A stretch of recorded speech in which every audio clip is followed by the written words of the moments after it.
मित्राणि हरि ओम दिलीप जी इदानीं द्रष्टुं शक्यते? न न न दृश्यते। हरि ओम।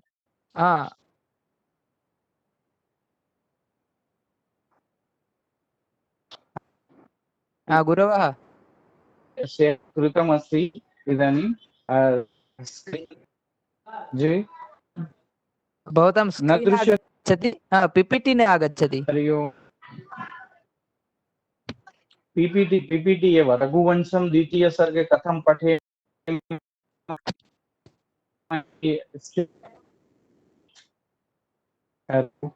हेलो हाँ स्क्रीन देखाय છે? સ્ક્રીન દેખાય છે, પીપીટી हाँ તમે જે हाँ શેર કરી हाँ છે ને એ નથી દેખાતી।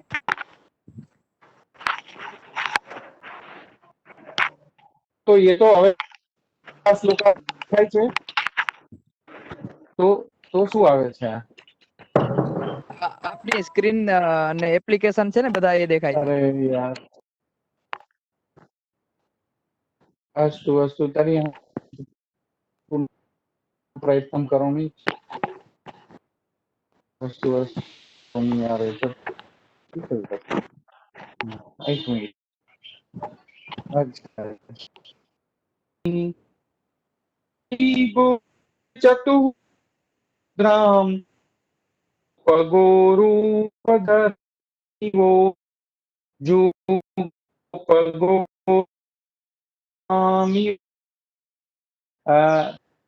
मित्राणि दिलीप जी सुन सकते? जी जी हाँ हाँ, आवाज आ रही है आपकी सर। हेलो हाँ हाँ जी सर। और अभी और screen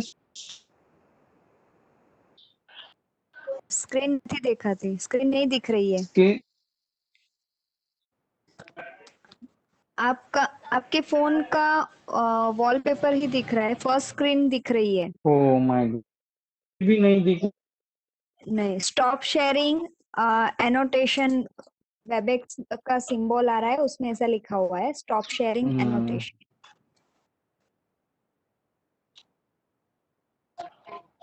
Yeah, I will try.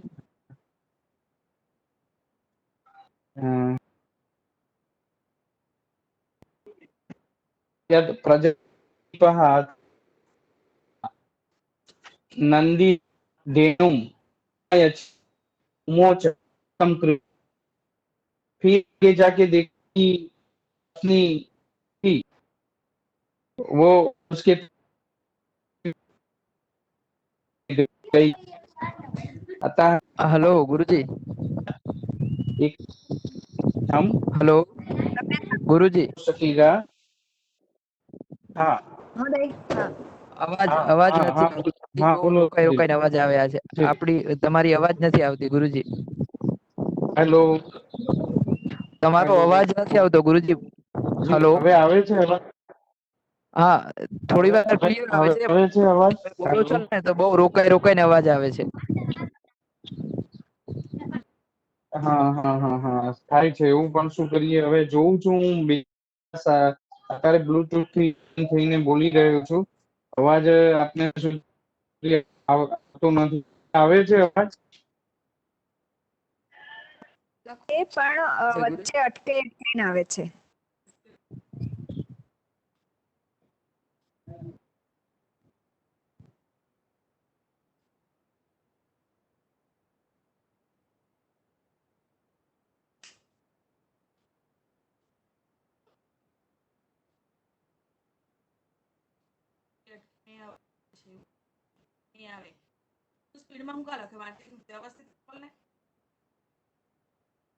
Sharing in progress એવું લખેલું આવે છે તમારા ફોનમાં।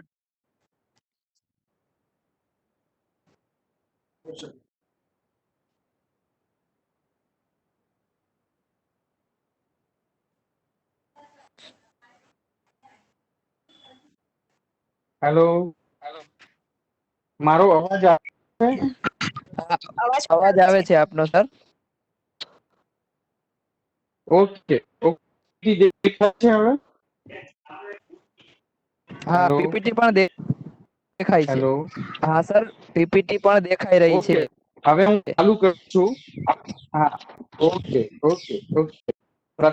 पहले श्लोक हमने यही देखा कि नंदिनी धेनु है उसके वन में जाने के लिए छोड़ा, और पहले वाक्य अर्थ यही होगा कि दिलीपः प्रजामदि अर्थात दिलीपः धेनुं नंदिनी वनाय चारणाय मुक्तं कृतवान मुक्तवान इति प्रथमम।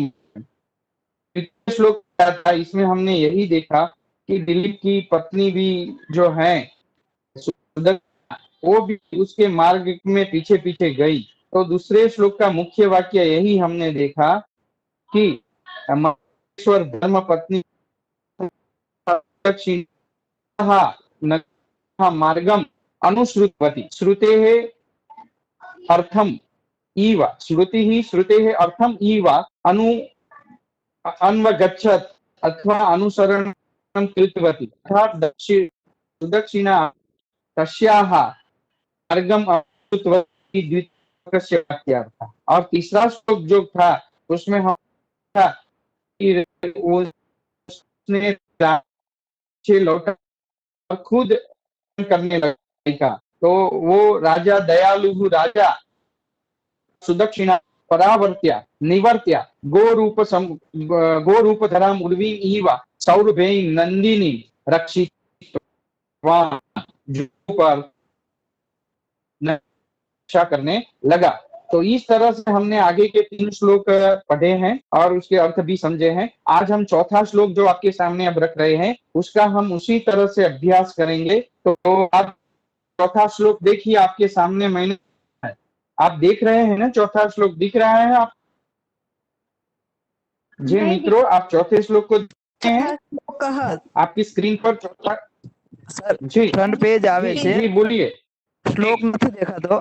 અથ ચતુર્થः શ્લોકः ત્યાં સુધી જ દેખાય છે. સ્ક્રીન સેજ ઉપર કરવી પડશે, તમારે સ્ક્રોલ કરવી हाँ પડશે. अच्छा, હું અહીં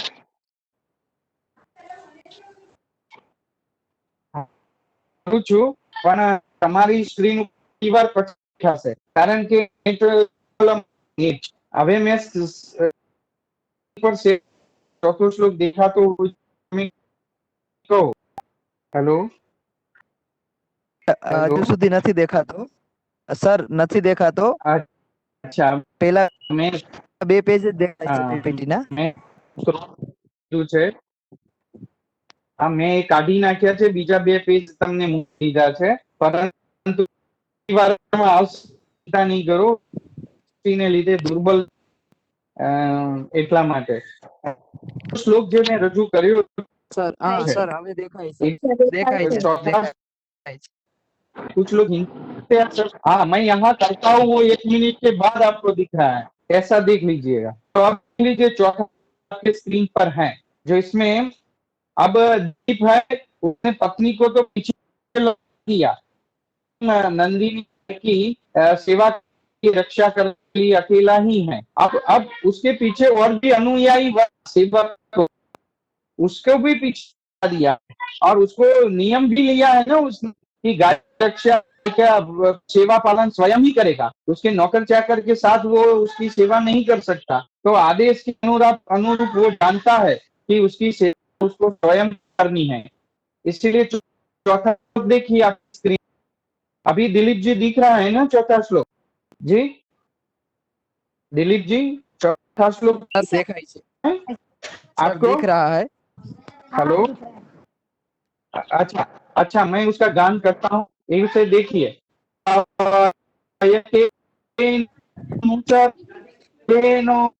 न्यसे विशेषो अनुयायी वर्गः चान्यतस्य शरीर रक्षा स्ववीर्यगुप्ता हि मनो प्रसूतिः स्ववीर्यगुप्ता हि मनो प्रसूतिः। पदच्छेद भी रखा है, मैं पदच्छेद भी करता हूँ। अनुचरेण तेनोः न्यस्येत अपि अनुयायी वर्गः न च अन्यथा, यहाँ थोड़ी गलती होती है श्लोक में। न न च तस्य शरीर रक्, तो तस् श्लोक में लिख है, समझना का प्रसूति ऐसी होगा। मैंने रखा है व्रत न चरेण देनो न्यसे शेष अपि अनुयायेन च सह शरीर स्ववीर्यता ही हो। तो आप देख लीजिए पदच्छेद है, स्वयं करना है लेकिन आपसे नहीं करते, इसीलिए आपके पास रखा पदच्छेद। अब देखिए वो एक पद का परिचय आपको देने जा रहा हूँ। आपके सामने पद अब दिख रहा है, ऐसा लगता है सही दिख रहा है।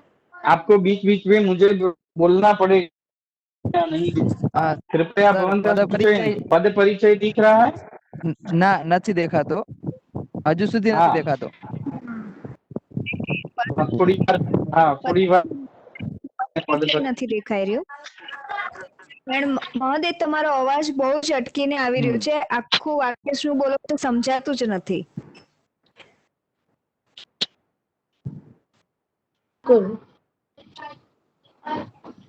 હવે અહીંયા દુર્બલ, હવે સંભળાય છે આપને અવાજ? હેલો હેલો અટકીને જ આવે છે, અટકીને હેલો, જ આવે છે। હલો હલો, તમારો અવાજ મને ક્લીન આવે છે તમારો પૂજાબેન, અવાજ તમારો અવાજ મને ક્લીન આવે છે એકદમ। તમારો હમ નથી આવ્યો, આખું વાક્ય તો હેલો, સંભળાતું જ નથી, તમે શું બોલો છો એમ। શું કરીએ, પ્રોબ્લેમ છે। હું બિલકુલ તમને સંભળાતું નથી, નેટ નો પ્રોબ્લેમ છે। હવે જોઈએ કેવું ચાલે છે આજે, તો શ્લોક બરાબર ચાલશે કે કેમ? આઈ ડોન્ટ, હેલો હેલો, હા, હવે પદ પરિચય દેખાયો છે, કઈ વાંધો નહીં, તમે બોલો, પછી જો અટકીને દેખાયું છે? પછી જો તમને અટકીને આવતું ને તો ફરીથી ચલાવીશું, પણ આજે તમે જોઈ લો એકવાર। હા હવે જુઓ, બધા પદો તમારી સામે છે, દેખાતો હોય તો એમાં એક पद नो परिचय जुओ। भाई कोई हिंदी भाषी है नहीं समझ सकता गुजराती, तो उसके लिए हिंदी बोलना पड़ेगा। व्रता, पहला पद हमने देख लिया है अकार। हाँ हाँ बोलिए।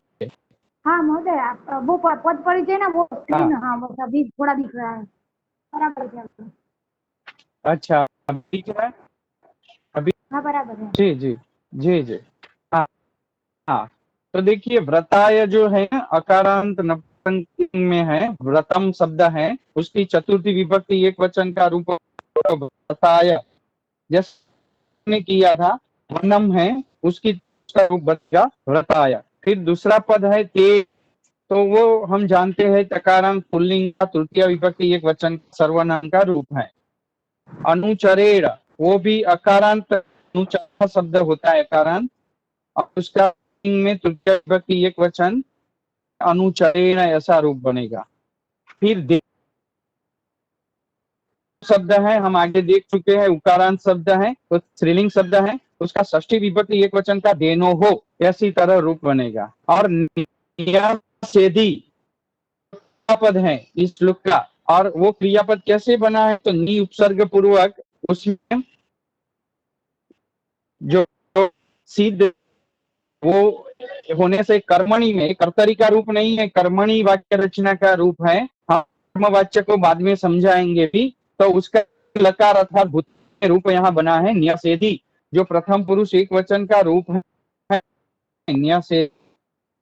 इसीलिए जैसे रूप भूतकाल में के लोट लकार में भी होती है, तो यहाँ भूतकाल की कर्मणि प्रयोग है, न्यासेधी रचना का रूप है। फिर है शेषः, अकारांत शब्द है, हम जानते हैं प्रथमा विभक्ति एक वचन का पुल्लिंग। अपि अव्यय है, वर्ग जो शब्द है वो अकारांत लिंग प्रथमा विभक्ति एकवचन का रूप है। न अव्यय है, न ज्वाइन किया नकारात्मक अव्यय है, च भी अव्यय है, अन्यतः ऐसा एक है हमने देखा उसका पदच्छेद करते वक्त, वो पंचम अव्यय का अव्यय से बना हुआ शब्द है। जैसे पंचमी के स्थान पर तह लगाते हैं हम, वामतः दक्षिणतः, उसी तरह तहसील प्रत्यय लगने से पद बनता है। तो पंचम्यांत व्यय हम ऐसा कह सकते हैं उसे, पंचमी पंचमी पंचमी के तह के अर्थ में तस्य हो, हम जानते हैं तस्य तो षष्ठी विभक्ति एक वचन का रूप है, तत्सर्वनाम का। शरीर रक्षा पूर्ण शब्द आकारांत है, स्त्रीलिंग प्रथमा विभक्ति एक, उसकी तरह ही स्ववीर्य गुप्ता प्रथमा विभक्ति एक वचन का, और ही अव्यय है। मनो, वो मनु शब्द है, उसका षष्ठी विभक्ति पुल्लिंग में षष्ठी विभक्ति एक वचन का रूप होता है मनुहो, भानुहु भानोहो। इसी तरह से अनुहु शब्द का षष्ठी विभक्ति वचन का रूप बना है हो। सुति ही जो शब्द है वो इकारांत स्त्रीलिंग शब्द है मति की तरह, और प्रथमा विभक्ति एक वचन का शब्द है। तो इस तरह से आप पद परिचय वो मैंने दिए हैं। तो आपको पद परिचय समझ में आ गया मित्रों? आप पद परिचय देख रहे हैं अभी? हेलो दीप जी, आप बोलिए। पद परिचय दिख रहा है जी? पद परिचय दिख रहा है और समझ में भी आ सारे गया। पद आपके सामने, बिल्कुल बिल्कुल। अब मैं आपके सामने ये पूछना चाहता हूँ कि इस पदों में से क्रियापद कौन सा है? इस पदों कौन सा है? न्यषेधी क्रियापद है शायद। बिल्कुल न्यषेधी क्रियापद है, बिल्कुल सही ढूंढा है आपने। और न्यषेधी का अर्थ होता है न्यषेधी परावर्तितः, ऐसा अर्थ करेंगे। क्या अर्थ करेंगे? परावर्तितः, जो कर्मणि वाक्य का प्रयोग है। तो न्यषेधी जो है वो क्रियापद है, लेकिन कर्मणि भूतकाल का वो पद है जो नी उपसर्ग से, निस धातु से बना है, से क्षम्यता, नी उपसर्ग पूर्वक सीध धातु से बना है कर्मणि का रूप। तो उसे हम कैसे बनाएंगे? न्यषेधी है ना क्रियापद, तो उसका खोजना पड़। तो न्यषेधी है वो तो क्रियापद है, तो उसका कर्तृपद होना चाहिए। तो न्य होगा ना, केन निधि, तो तृतीय कर्तृपद हो। अब तृतीय इसमें से ढूंढिए कौन से है तृतीय पद, ढूंढ लीजिए पद परिचय में से। तेन अनुचरेण, वाले पद मिल रहे हैं आप? हाँ, तेन अनुचरेण। हाँ, तेन अनुचरेण। हाँ जी, तो तेन सर्वनाम किसके लिए? सर्वनाम तेन सर्वनाम किसके लिए है, बताएगा कोई? दिलीप राजा, दिलीप राजा के लिए। तेन सर्वनाम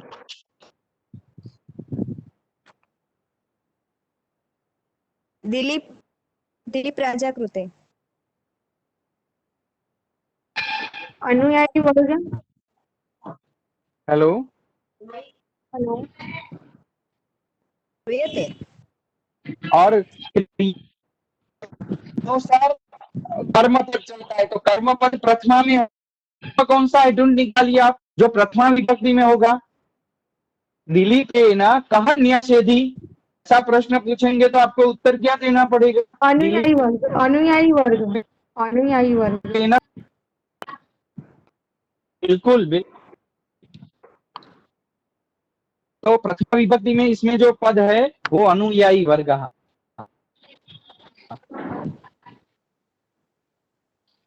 कि दिलीपेन तेन दिलीपेन अनुयायी वर्ग न्यासे, अनुयायी वर्ग अनुचर वर्ग,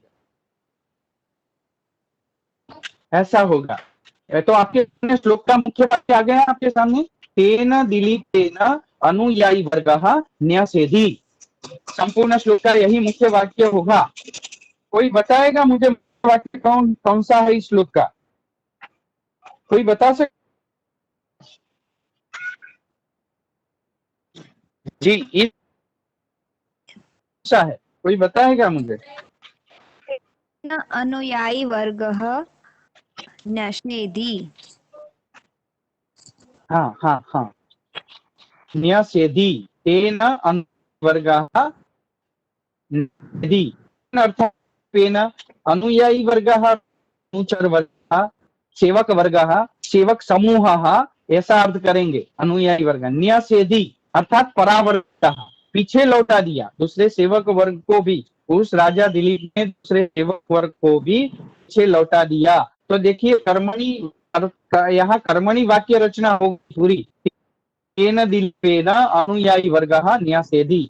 अब मैं आपको दिलीप का विशेषण ढूंढना चाहता हूँ, कौन सा है? तेन, कीदृशेन तेन, कीदृशेन दिलीपेन, तो क्या होगा?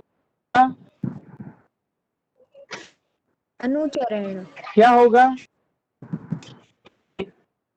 हाँ, अनुचरेण तेन, अनुचरेण, अनुचरेण अर्थात सेवकेन। इदानीं तो गायक सेवक है, तो अनुचरेण सेवकेन तेन दिलीपेन अनुयायी वर्गः सेवक समूहः न्यसेधि परावर्तितः। जो सेवक समूह उनके पीछे आता था उनको भी पीछे लौटा दिया। सुदक्षिणा को पहले लौटा दिया, फिर उनके साथ जो सेवक वर्ग था उसे भी पीछे लौटा दिया, मतलब वापस बोला कि आप भी ले जाइए। उसी तरह से यही अर्थ होगा।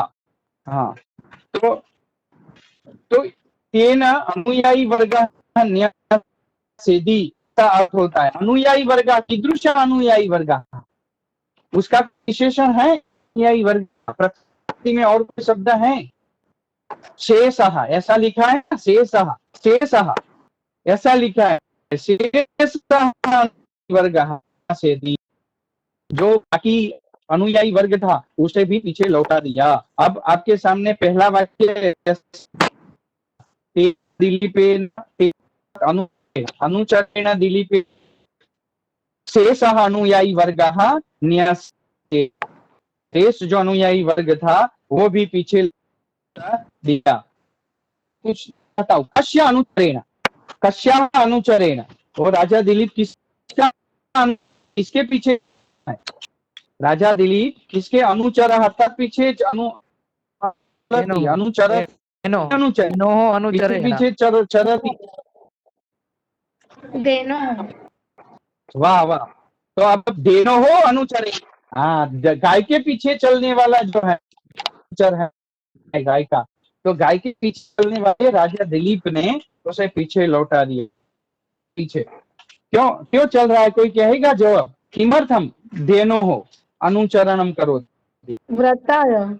क्यों चल रहा है? व्रताय और अनुचरेण। हाँ व्रताय, हाँ व्रताय अर्थात नियम पालनाय, नियमानां पालनम कर्तव्यम। वो उसका नियम जो व्रत लिया है गाय की सेवा करना, नहीं कर सकते, वो ही उसको ही करना पड़ेगा। तो व्रताय नियम पालनाय धेनो हो तेन अनुचरेण, अनुचरेण तेन धेनो हो तेन अनुचरेण तेन शेषः अपि अनुयायी वर्गः न्यसेधि। ऐसे पहली पंक्ति का अन्वय हम करेंगे। तो आपके सामने पहली पंक्ति का अन्वय ऐसा होगा कि व्रत पालन के लिए अनुचरेण तेन अर्थात दिलीपेन शेषः अपि अनुयायी वर्गः अर्थात सेवक समूहः न्यसेधि अर्थात परिवर्तिता, परावर्तितः। अब तीसरा सेंटेंस जो है लघु, उसमें क्रियापद नहीं दिया है, लेकिन हमें अवशिष्ट अध्याहार समझना है। भवति ऐसा क्रियापद समझ लेना है, वहां क्रियापद नहीं दिया तीसरी पंक्ति में। न अन्यथा शरीर रक्षा, शरीर रक्षा भवति, तर्हि कस्य शरीर रक्षा? तस्य, तस्य अर्थात दिलीपस्य। कस्य शरीर रक्षा भवति? दिलीपस्य शरीर रक्षा। न भवति, न का अन्वय करना अव्यय है, तो न भवति तस्य अर्थात दिलीपस्य शरीर रक्षा न भवति। कस्य शरीर न भवति? दिलीप, कस्य? दिलीपस्य। हाँ, कस्मात् न भवति, तो तत्र लिखितम् अन्यतः, अन्यतः, अन्य पुरुषेभ्यः, अन्य पुरुषात्, अर्थात अन्य पुरुषात् तस्य शरीर रक्षा, दिलीपस्य शरीर रक्षा न भवति। दिलीपः स्वयं स्वस्य रक्षां कर्तुं समर्थः, अतः शरीर रक्षा न भवति इति तृतीयं वर्तते, द्वितीयं वाक्यम्। अतः तीसरा जो पंक्ति है श्लोक में, उसका इस तरह से अन्वय करना है कि तस्य अर्थात दिलीपस्य रक्षा अर्थात देह रक्षा अन्यतः न भवति, दूसरे कोई पुरुष उसकी रक्षा नहीं करते, वो स्वयं अपनी शरीर की रक्षा करने समर्थ है, इसलिए सेवकों की जरूरत नहीं। इसीलिए ये तीसरा सेंटेंस है, उसका अर्थ ऐसे करेंगे, तस्य अर्थात दिलीपस्य शरीर रक्षा अन्यतः न भवति। तर्हि कथम किं कारण वर्तते, क्यों नहीं हो सकती? तो चतुर्थी पंक्ति में भी एक हमें क्रियापद लेना पड़ेगा, भवति। स्ववीर्य गुप्ता भवति, स्ववीर्य गुप्ता भवति अर्थात स्ववीर्यता, स्व એટલે निज पराक्रम, निज वीर्य गुप्ता, निज पराक्रम गुप्ता रक्षा। दिलीप राजा है, वो इस भी किया ही स्ववीर्यता मनोह प्रसूति, मनोह अर्थात मनोह अर्थात मनोह संतति ही, मनोह वंशः, वंशः मनुनो वंश रक्षण युक्ता ही એટલે ही अव्यय अस्ति, यतो ही कारण के, यतो ही यस्मात् मनोह प्रसूति ही मनुवंशः स्वगुप्ता भवति, स्ववीर्य गुप्ता स्वरक्षण समर्था भवति मनोह प्रसूति। तो मनु की जो प्रसूति है, मनु का जो वंश है, वो अपनी रक्षा करने में स्वयं समर्थ है, इसलिए उनको दूसरे किसी पुरुष की जरूरत नहीं रक्षा करने के लिए। अतः अत्र एवं अन्वयं कर्तुं शक्नुमः, ही अर्थात यतो ही अर्थात यस्मात् मनोः प्रसूतिः मनुवंशः, वयं जानीमः वैवस्वत मनु वंशे दिलीपः समुत्पन्नः, दिलीप का जन्म है वो वैवस्वत मनु के वंश में हुआ है, और वैवस्वत मनु का जो वंश है संसद, वो अपनी रक्षा स्वयं कर सकती है। इसीलिए कालिदास ने यहाँ लिखा मनोहो प्रसूति ही, मतलब मनु का वंश है, वीर्य गुप्ता अर्थात स्वरक्षण करने के लिए है, इसलिए उनको कोई अन्य पुरुष की जरूरत नहीं है। तो इस तरह आकांक्षा आपके सामने मैंने रखा है, और देख लीजिए, अब समझ में आ जाएगा आपको। आकांक्षा नहीं आपके नहीं सामने दिख रही है, आकांक्षा स्क्रीन नहीं नहीं दिख रही। हेलो, अभी मैंने स्क्रॉल किया है, धीरे धीरे दिखेगा, तो आकांक्षा दिखेगी, अभी प्रतीक्षा कीजिए, देखिए आकांक्षा। हाँ, जब दिखे तब बोलिए। तो इस श्लोक का मुख्य वाक्य है, एक तो तेन दिलीपेन अनुयायी वर्गः न्यासेधि, मतलब परावर्तितः, और फिर उसका कारण भी में ये बोला कि दिलीप स्वशरीर का अन्यतः न भवति, और चौथा वाक्य तीसरा भी कहा मनो प्रस्तुति ही स्ववीर्य गुप्त भवति। इन तीन वाक्य है इस श्लोक में। पहला वाक्य तो यही है कि मनु ने अनुयायी वर्ग को लौटा दिया, दूसरा वाक्य यही है कि वो अपनी देह की रक्षा अन्य पुरुष के द्वारा नहीं होती, क्योंकि वो मनु के वंश में पैदा हुआ है, और मनु का वंश है, वो अपनी रक्षा करने में समर्थ है। तो इसी तरह से अब दिख रही है आकांक्षा आपको, हाँ। मैंने स्क्रॉल करके डाला है, आकांक्षा दिख रहा है? जी सर दिख रही है। हाँ, तो देखिए पहला प्रश्न, कहा न्यासेधि का क्या होगा? अनुयायी वर्गः न्यासेधि इति, कहा न्यासेधि। अब दूसरा कीदृशः अनुयायी वर्गः न्यासेधि, तो लिखा है शेषः अपि अनुयायी वर्गः न्यासेधि, सुदक्षिणा के जाने के बाद जो बचा था शेष अनुयायी सेवक समूह, उसे भी उन्होंने लौटा दिया। केन शेषापि अनुयायी वर्गः न्यसेति, केन न्यसेति, तो दिलीपेन, तेन दिलीपेन शेषापि अनुयायी वर्गः न्यसेति इति मुख्यम वाक्यार्थम वर्तते, यही मुख्य वाक्य है। और फिर लिखा कस्याः कीदृशेन तेन, तो अनुचरेण तेन। पुनः लिखा है कस्याः अनुचरेण, तो आगे प्रश्न का उत्तर है धेनोः अनुचरेण, धेनोः अनुचरेण तेन अनुयायी वर्गः न्यसेति।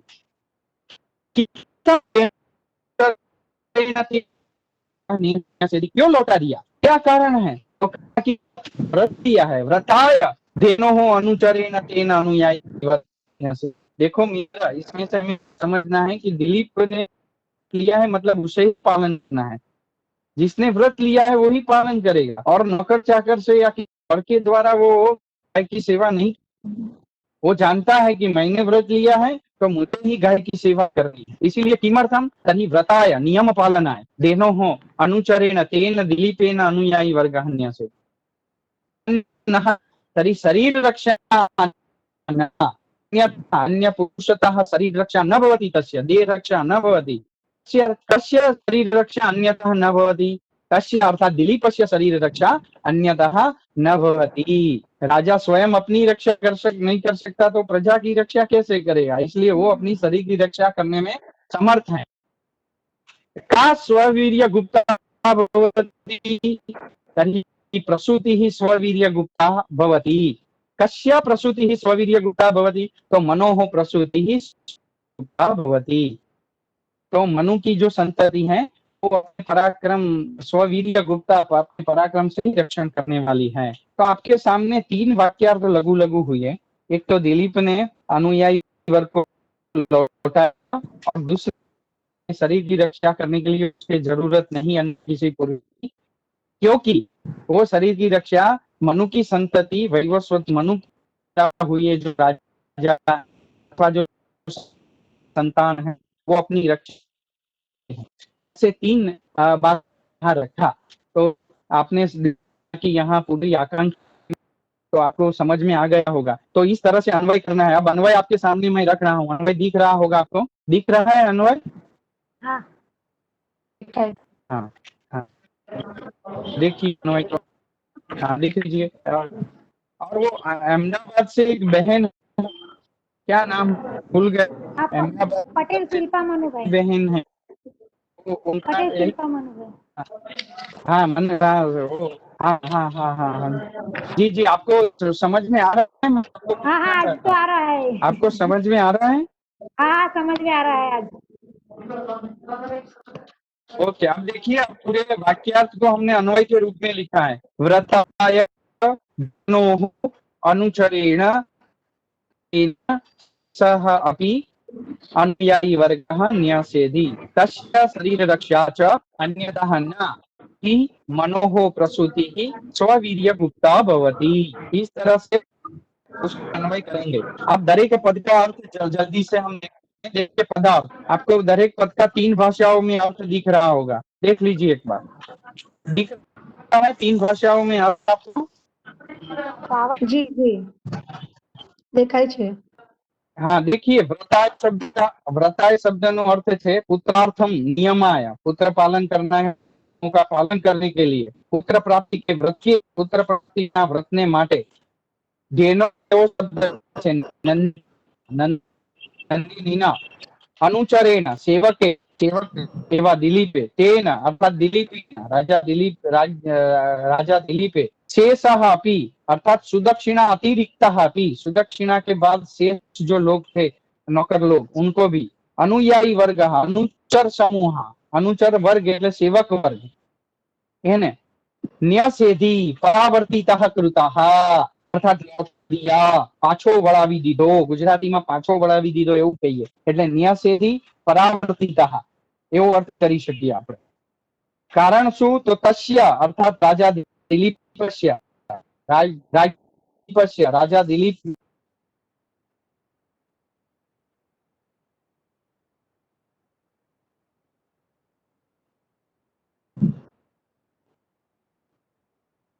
अन्य अन्य पुरुषात् अर्थात किसी दूसरे सेवक वगैरह से, कोई बीजा सेवको वगैरह नहीं भवती, अर्थात नहीं होती। उनका शरीर रक्षा अन्य किसी पुरुष से, नौकर आदि से नहीं होती। और ही अव्यय है, देखो अव्ययों का भी एक अर्थ होता है विशिष्ट संदर्भ में। यहाँ अव्यय का अर्थ करना है यस्मात्, अर्थात यतो ही, ગુજરાતીમાં કારણ છીએ તો અવ્યયો પોતાનો અર્થ આપતા હોય છે। હા, કેટલીક વાર અવ્યયો છે એ પાદ પૂરણ હોય છે શ્લોકો, વાર એનો વિશિષ્ટ અર્થ પણ હોય છે। તો અવ્યયોનો અર્થ થતો હોય છે અને એમને કોઈ વિભક્તિ પ્રત્યયો લાગતા નથી, એટલે અવ્યયો છે। દરેક જગ્યાએ એવા જ રહે છે, એમને કોઈ વિભક્તિ કે કાળના પ્રત્યયો લાગતા નથી। તો ही એનો અર્થ यहाँ કરીશું યતો ही, यस्मात्, यस्मात् કારણા। શું કારણ છે કે એને અનુયાયી વર્ગ લવટાવી દીધો અને મનુની સ્તુતિ છે પોતાનું રક્ષણ કરવું છે, કારણ છે। હા, મનોહો અથવા વૈવસ્વત નામક મનોહો, વૈવસ્વત નામનો સૂર્યવંશનો સૌથી પહેલો રાજા જે મનુની સંતતિ, મનુમાંથી સૂર્યવંશ ધીરે ધીરે બધા રાજાઓ થયા એટલે મનુની વંશની સંતતિ, પ્રસૂતિ અર્થાત સંતતિ, વંશ પરંપરા, કેવી વંશ પરંપરા? गुप्ता अर्थात निज पराक्रम रक्षिता, निज पराक्रम रक्षिता, પોતે જ પોતાના પરાક્રમથી રક્ષણ કરવા અર્થ છે। આજના રાજાઓ જે નથી રક્ષકની જરૂર પડે, દિલીપ વગેરે રાજાઓ, સૂર્યવંશી રાજાઓ, મનુના વંશી રાજાઓ એવા પોતાની રક્ષા થતા। એટલે અહીંયા ગાયની રક્ષા કરવા અનુયાયી વર્ગની અર્થાહ। હવે જો એના ત્રણેય ભાવાર્થ ત્રણેય ભાષાઓમાં આપની સામે છે મિત્રો। ઇદાનીમ સંસ્કૃતેન ભાવાર્થ દેખાય છે आपने? भावार्थ જોઈ શકાય છે? आप लोग देख सकते हैं? हेलो, आप भावार्थ को देख सकते हैं? हाँ हाँ देखाय छे। हाँ, जो संस्कृत में भावार्थ वांची लो एक बार। क्षणम मम एव व्रतम चिंत्य राज्ञा दिलीपेन अवशिष्टापि। हाँ जी, हेलो, हाँ जी, हेलो, हेलो, हेलो। अवशिष्टाः अपि भृत्याः परावर्तिताः, तस्य शरीररक्षणार्थं नास्ति भृत्यादेः आवश्यकता। यतो यतः मनुवंशीयाः राजानः निज पराक्रमेणैव आत्मानं रक्षन्ति इति भावार्थः। तो ये संस्कृत में जो भावार्थ लिखा हुआ आपकी समझ में आ रहा है? हेलो जी सर, आप समझ समझ रहे में आ रहा है। जी समझ गया। हाँ, एक तो देखिए सरल भृत्याः इत्युक्ते भृत्याः भृत्याः भृत्याः अर्थात सेवकाः, सेवकाः। हाँ हाँ, भृत्याः अर्थात परावर्तिताः, सेवकाः परावर्तिताः। भृत्याः शब्दનો અર્થ થશે સેવકા। ખબર પડી પૂજાબેન? ભૃત્યાः અર્થાત સેવકાः, નોકર। ગુજરાતીમાં અર્થ નોકર કરીએ, અનુચર કરીએ એવા અર્થમાં। ભૃત્યાः અર્થાત સેવકાः, अनुचराः, परावर्तिताः, पाछा मोकली दीधा। कारण के तस्य शरीर रक्षणार्थं नास्ति भृत्यादेः आवश्यकता, नौकर चाकरोनी आवश्यकता नहीं। यतः मनुवंशीयाः राजाः निज पराक्रमेणैव आत्मानं रक्षन्ति इति भावार्थः। तो कालिदास ने इस भावार्थ को श्लोकबद्ध कैसे किया है, वो कालिदास की विशिष्टता है। जो भावार्थ है उसने उसको काव्यमय कर दिया। तो अब देखिए, इनमें भी देख लीजिए, गुरु वशिष्ठ के धेनु की रक्षा करना मेरा व्रत है, ऐसा विचार करके राजा दिलीप ने शेष नौकरों को भी लौटा दिया। उनके शरीर की रक्षा के लिए आवश्यकता न थी, क्योंकि मनु की संतान अपने पराक्रम से रक्षित होती है। और गुजराती में भी यही अर्थ होगा, गुरु वशिष्ठना गायनी रक्षा करवी ये मारू व्रत छे એવું વિચાર રાજા દિલીપે શેષ રહેલ અનુયાયી વર્ગને પણ વળાવી દીધો। તેમના શરીરની રક્ષા માટે બીજા કોઈની આવશ્યકતા ન હતી, કારણ કે મનુની સંતતિ અર્થાત વંશ પરંપરા પોતાના પરાક્રમથી રક્ષાયેલી છે। તો શ્લોકનો અર્થ તમને સમજમાં આવી ગયો? શ્લોક का भावार्थ आपके समझ में आ गया जी? जी जी आ गया। जी सर आ गया। हाँ, कोई प्रश्न था, कोई पूछ रहा था। जी जी, नहीं कोई बोल रहा है ना, कोई प्रश्न है किसी को?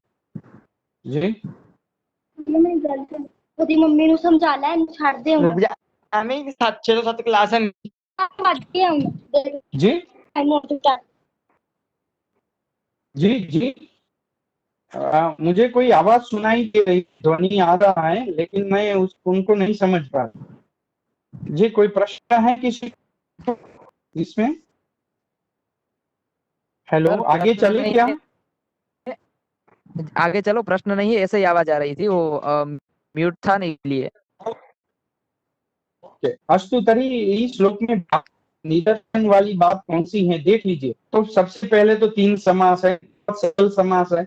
अनुचरेण ऐसा शब्द है, उसमें ऊपर पुरुष समास है, जिसका विग्रह हम ऐसे कर सकते हैं, अनुचरति इति अनुचरा, और उसकी तृतीय विभक्ति का रूप बना है तेन अनुचरेण, अनुचरेण। तो वो उपपद तत्पुरुष तृतीय विभक्ति एकवचन का रूप है, तो उपपद तत्पुरुष समास है। फिर दूसरा पद है अनुयायी वर्ग, जिसका विग्रह करेंगे अनुयायीनाम वर्गः, वर्ग એટલે समूह, तो विभक्ति में यहाँ विग्रह करेंगे अनुयायीनाम वर्गः, इसलिए षष्ठी तत्पुरुष समास है इसमें, अनुयायी वर्गः, अनुयायीनाम वर्गः। और तीसरा जो पद है स्ववीर्य गुप्ता, स्वच्छ वीर्यम वीर्यम, उसी तरह षष्ठी तत्पुरुष होगा स्ववीर्येण गुप्ता। आवाज आ रही है डिस्टर्ब?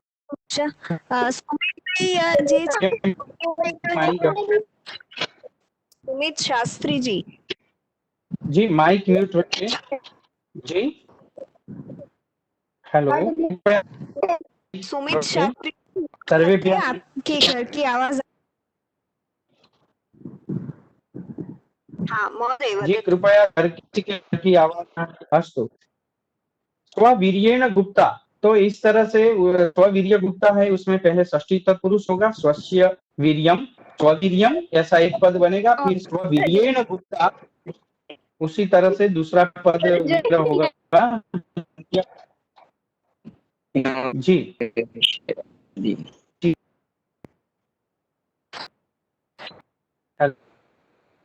को देखिए आप, 3 समास रूप पद है, अनुचरेण, अनुयायी वर्गः, स्ववीर्य गुप्ता, इसमें तीनों में समास है। संधि देखिए, देनोर न्यसेधि ऐसा एक पद है जिसमें संधि विच्छेद तो देनो न्यसेधि ऐसा होगा। हम सूत्र देखे हैं, विसर्ग का लोप करना है, देनों को पीछे जो विसर्ग है वो विसर्ग का लोप होगा, इसका अभाव होगा, और उसके जगह पे रेप होगा। खर शानयो इति सूत्रेण विसर्ग अभावः।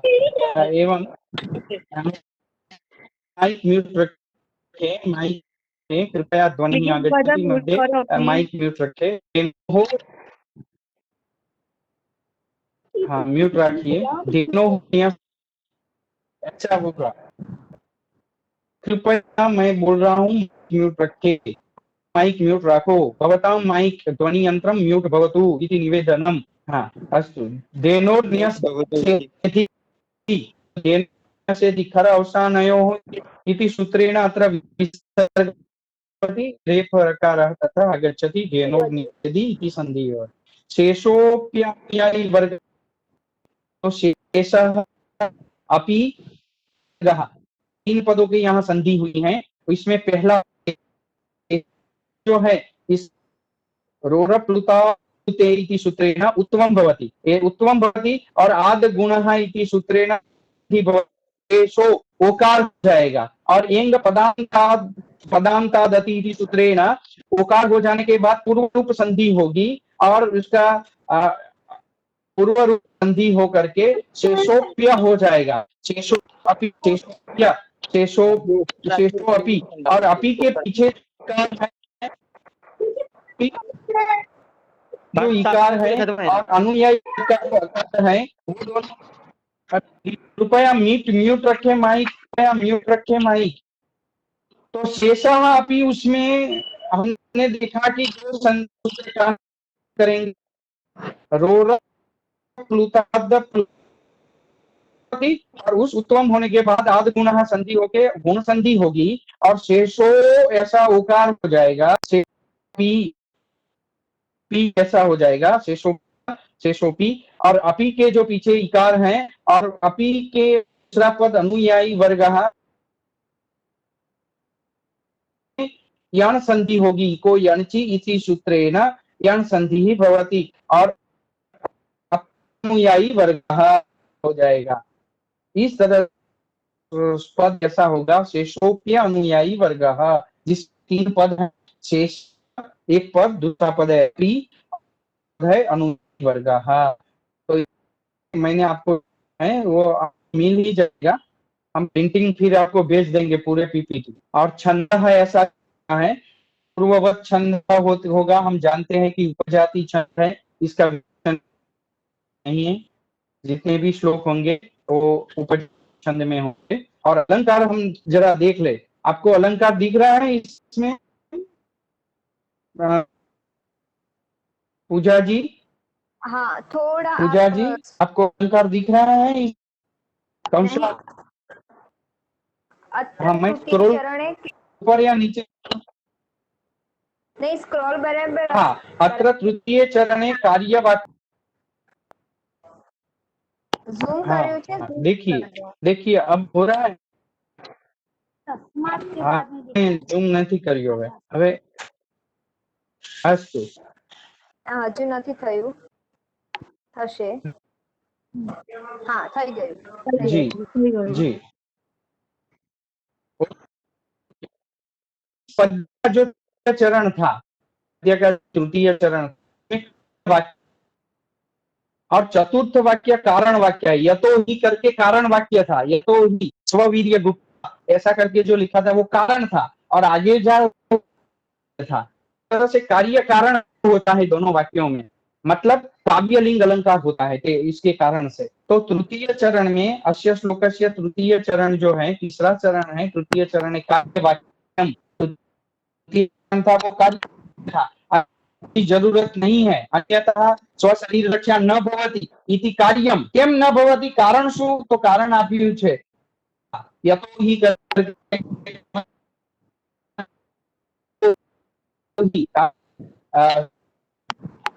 प्रसूति, वो कारण वाक्य है। तो इस तरह से यहाँ काव्यलिंग लक्षण मम्मट ने काव्य प्रकाश में इस प्रकार दिया है, काव्यलिंगम हेतु हो वाक्य था, काव्यलिंगम हेतु वाक्य पदार्थ क्षणम। इसलिए हेतु, वाक्य और पदार्थ ये तीनों का जहाँ उल्लेख होता है वह काव्यलिंग, यहाँ हेतु अर्थात कारण बताया गया है, तो कार्य बताया है। से एक वाक्य है तीसरा चरण में, और चौथा करके हैं यतो ही स्वीर्य वो कारण वाक्य है। इस तरह से यहाँ काव्यलिंग अलंकार होगा। तो इस पद्य कौन सा अलंकार, ऐसा पूछने स्पष्ट कर सकते हैं कि इसमें काव्यलिंग अलंकार। थोड़ा आज पूरा श्लोक करेंगे इसलिए मैं चला रहा हूँ, थोड़ा देखिए। अब देखिए इसमें जो क्रियापद वो भवती क्रिया ने दो लिया, लेकिन वो क्रियापद था जो नी उपसर्ग पूर्वक सिद्ध धातु से बना है। नी उपसर्ग सिद्ध धातु आत्मनेपदी और भूगण का धातु है। 10 ले रही है, आपको रूप दिख रहे हैं वाले?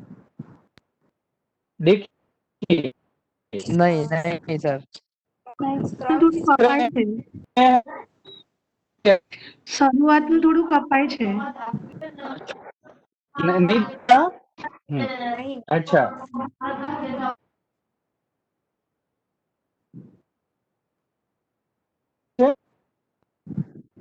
हेलो, हाँ दिलीप दिख रहा है? નથી દેખાતું સર। सर नहीं नहीं, अभी नहीं दिखा रहा। હા બસ બસ દેખાયું દેખાયું। ओके सर, देखा है। અમુક ओके, ક્લિયર નહીં દેખાતું સર। हाँ, तो आनु टेंशन लेवा जरूर नहीं। अस्तु, ઓકે कुछ कुछ लोगों को यही होगा कि ये प्रकार को क्या करें, जानकारी के लिए है, इतना बहुत टेंशन की जरूरत। 10 लकार याद नहीं करते हैं, कुछ भी जानकारी के लिए इस रूप हमारे लिए कौन सा रूप था, इसके लिए हमें। और जो भी मैं आपको एक बात बोलता हूँ कि आत्मनेपदी में जो भी क्रियापद बनेगा, क्षम्यतां कर्मणि में जो भी क्रिया बनेगा वो हमेशा आत्मनेपदी ही। जैसे मैं एक वाक्य आपके सामने रख, बालकः भोजन करोति अथवा बालकः भोजन खाद, ऐसा एक वाक्य है तो वो कर्तरी वाक्य रचना है, कर्ता के अनुरूप क्रियापद चलता है और कर्ता प्रथमा विभक्ति में है, कर्म द्वितीया में है, उस क्रिया वो कर्ता, लेकिन हम उसका कर्मणि करेंगे तो ऐसा होगा बालक है ना भोजन है, तो बालक के ना कर्ता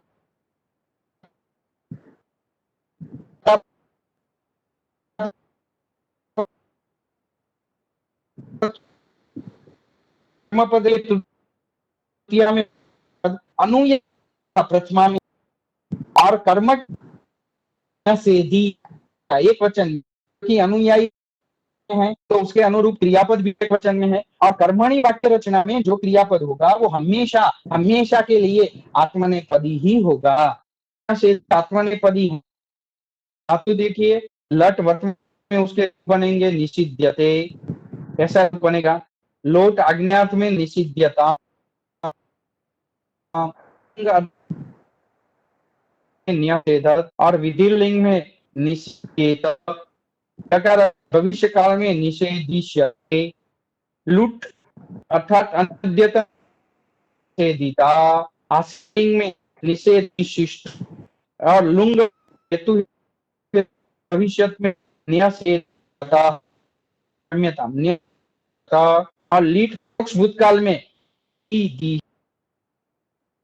निषिधे निषिधे, और लुंग लकार में न्यासेधी बनेगा, जो हमने कर्म देखा न्यासेधी ऐसा, उसके रूप ऐसे बनेंगे कर्मणि में न्यासेधी, न्यासेधी चाताम, न्यासेधी न्यष्ठाः, न्यासेधी।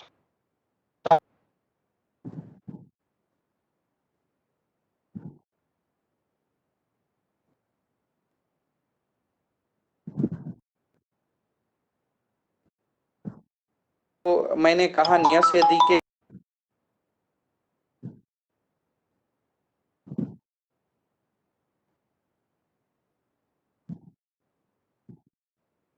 वर्गः परावर्तितः भवति।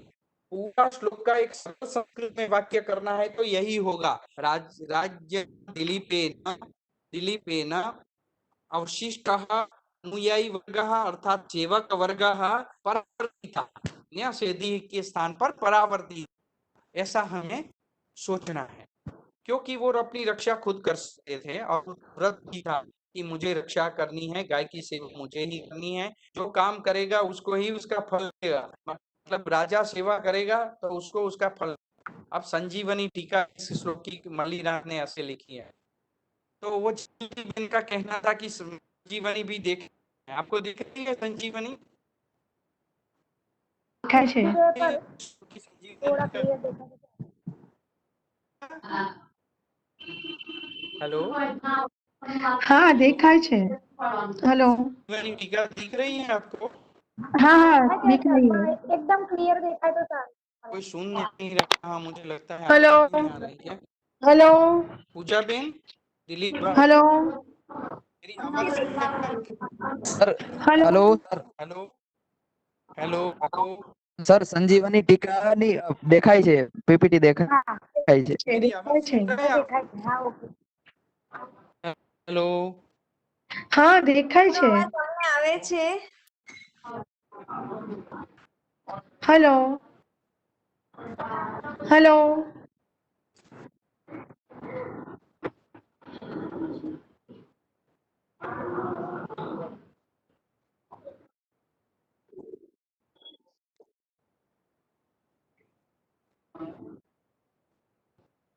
हेलो,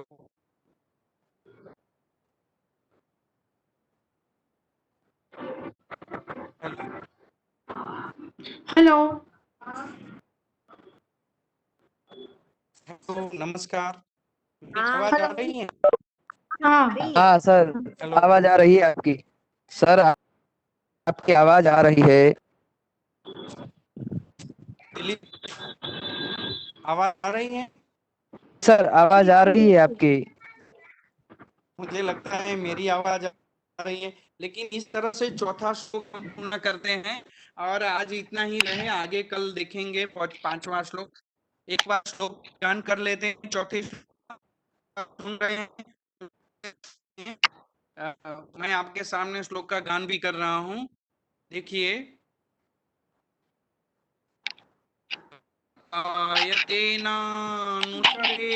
धेनुर्न्यसेदिशेषो न चान्यतस्तस्य शरीररक्षा स्ववीर्यगुप्ता हि मनोः प्रसूतिः। स्ववीर्यगुप्ता हि मनोः प्रसूतिः। इस तरह से हमने चौथा श्लोक देखा। पूरे चौथे श्लोक में क्या क्या विशेषताएं हैं वो देखिए। प्रश्न है तो लिखिए। कल मैं ट्राई करूंगा कि अच्छा प्रसारण हो, सर एक सवाल था। पढ़ सके। हेलो। 4 श्लोक हमने हेलो। देखे हैं। इसका उपसंहार ऐसे होगा कि पहले श्लोक में राजा दिलीप ने आश्रम में से धेनु को चरने के लिए, वन के लिए छोड़ा। फिर दूसरे श्लोक में यह देखा कि उस धेनु के पीछे जो सुदक्षिणा थी वो भी उसके मार्ग में कुछ पीछे गई। फिर वो सुदक्षिणा को पीछे लौटा दिया और सुदक्षिणा को लौटा करके स्वयं लगा। और चौथे श्लोक में सुदक्षिणा के अलावा जो अनुयायी था उसे उन्होंने पालन स्वयं करना था और अपनी शरीर रक्षा के लिए उन्हें दूसरे कोई किसी की आवश्यकता नहीं थी। मनुष्य परंपरा अपनी रक्षा खुद कर सकती है, ऐसा को एक श्लोक में स्वाभाविकता से अलंकार हैं, कुछ सामासिक पद हैं, कुछ संधियां हैं और कुछ साहित्यिक दृष्टि से ध्वनित भी होता है। देखिए वो राजा लोग कैसे थे, उसका पालन करते थे, को भी उसके नहीं करते थे। पत्नी के साथ 21 दिन तक आश्रम में रहकर, वशिष्ठ के आश्रम में रहकर को गायों की सेवा, धेनु की सेवा, नंदिनी की सेवा करनी है, तो वो उसमें तत्पर हो गए हैं। अब आगे देखेंगे कि कैसे हैं धेनु की। तो ठीक है मित्रों, आज हम इतना ही करते हैं। हरि ओम।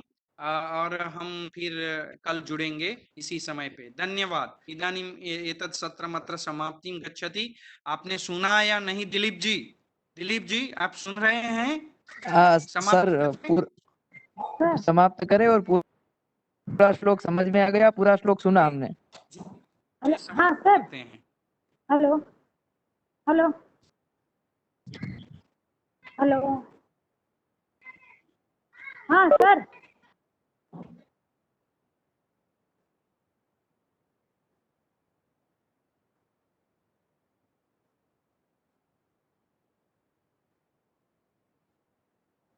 हेलो। हाँ दिलीप भाई।